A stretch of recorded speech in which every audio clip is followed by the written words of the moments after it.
नमस्कार दोस्तों, स्वागत है आप सभी का हमारे YouTube चैनल टीचिंग गुरु में। तो एक सरकार की तरफ से यहाँ पे एक नोटिस जारी किया हुआ है और जिसमें यह बताया कि अगर पट्टे की ज़मीन है तो उसके ऊपर अब किसान है वो धान की खेती है वो नहीं कर सकते हैं। धान होती है चावल, ठीक है, यानी कि पैडी क्रॉप है, उसकी खेती नहीं कर सकते हैं, चावल नहीं उगा सकते हैं। पट्टे की ज़मीन वो होती है, जैसे पट्टे की बहुत सारे लोग पट्टे की ज़मीन को नहीं समझते कि पट्टे की ज़मीन कौन सी होती है।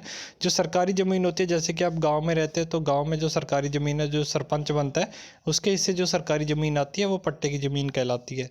तो वो उसके ऊपर आप क्या है खेती, वो धान की खेती है वो नहीं कर सकते हैं। ठीक है, 7 जिले जिसमें इसके लिए इसके ऊपर रोका लगा दी गई है कि नहीं आप धान की खेती नहीं करोगे, चावल उसके ऊपर नहीं आप बो सकते हैं। ठीक है, तो इसके बारे में देख लेते हैं कौन कौन से जिले और इसको क्यों ऐसे बंद किया गया है धान की खेती को। तो यहाँ पे हम न्यूज़ पे आ चुके हैं। देखिए, यहाँ पे पट्टे की ज़मीन है वाले किसान नहीं कर सकेंगे धान की खेती। 7 जिलों में रोपाई पर रोक लगा दी गई है। तो ये रोक क्यों लगाई गई है वो भी ज़रा देख लीजिए।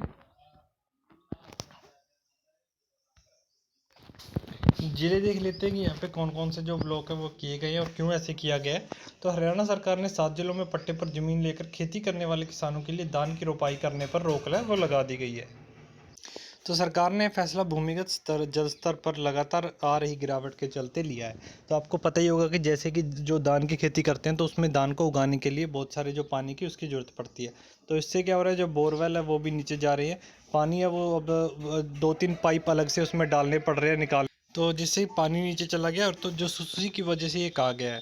हरियाणा में पिछले करीब 5 वर्षों के दौरान औसतन 2.20 मीटर पानी का स्तर है वो नीचे चला गया है। हरियाणा में कई जिले तो ऐसे हैं जहाँ भूमिगत जल स्तर में 5 मीटर तक की गिरावट अब आ चुकी है। हरियाणा में भूमिगत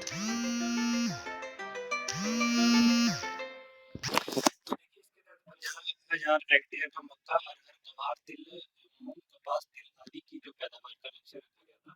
सरकार का दावा है कि प्रदेश के 49,445 किसानों को इस योजना में शामिल किया गया।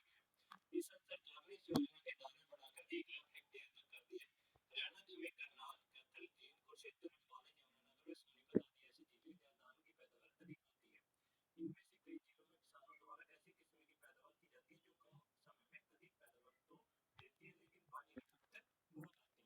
ठीक है, तो इसके बारे में देखिए, इस साल सरकार ने इस मामले में सख्ती करते हुए उन किसानों पर शिकंजा कस दिया है जो पंचायती से जमीन पट्टे पर लेकर फसलों की पैदावार करते हैं। सरकार ने ऐसे किसानों द्वारा धान की रोपाई किए जाने पर पूरी तरह से पाबंदी भी लगा दी गई है। विकास एवं पंचायत विभाग हरियाणा के प्रधान सचिव द्वारा उक्त जो 7 जिलों के उपभोक्ताओं डीडीपीओ तथा बीडीपीओ के नाम जारी एक पत्र में कहा है कि हरियाणा के उपभोक्ता 7 जिलों के 8 ब्लॉकों में पट्टे पर जमीन लेकर धान की पैदावार रोक लगा दी है। फील्ड अधिकारियों की यह जिम्मेदारी होगी कि वे अपने अपने क्षेत्र का दौरा करके यह तय करें कि किसान धान की पैदावार को ना करें। तो ठीक है, और ब्लॉक देख लेते हैं कौन कौन से। जिला ब्लॉक, जिला कौन सा, ब्लॉक कौन सा। करनाल में असंध हो गया, कैथल में पंडोरी हो गया, जींद में नरवाना, कुरुक्षेत्र में थानेसर, अम्बाला में अम्बाला सा, यमुनानगर अदूर, सोनीपत हो गया गन्नौर। तो ये सभी जिले हैं जहाँ पे जो धान की खेती पर है रोक लगा दी गई। अगर आप फिर भी धान की खेती करते तो आपके ऊपर कानूनी कार्रवाई है वो की जा सकती है। तो इन जिलों को ध्यान से देख लीजिए।